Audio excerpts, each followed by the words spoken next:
Welcome to the Slop Farm. Enjoy the video. You begin by locking the canvas. Open Word and pick page layout. Choose letter or A4, then set margins to 0. 5 inches for generous space.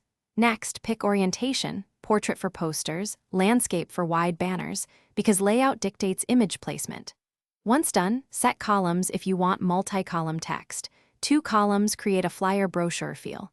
Make sure to switch on rulers and grid lines to align elements precisely, and save a template copy so you can iterate without losing your starting point. Now you place your content, insert high-resolution images, and set wrap text to square or behind text depending on overlap needs. You should use text boxes for each copy block. This gives you precise control over spacing and layering. Once done, apply styles for headings and body. Consistent font sizes create hierarchy and legibility.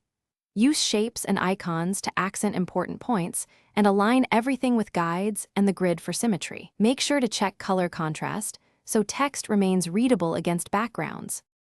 To finish, proofread and inspect alignment with the ruler.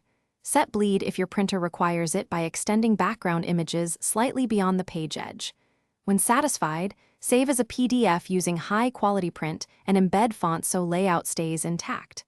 Once done, test print one page at actual size to verify colors, margins, and legibility. If colors shift or text truncates, return to Word. Increase image resolution or adjust text box size. This quick test catches common printing issues before mass production. Thanks for watching. Consider subscribing if we helped you today.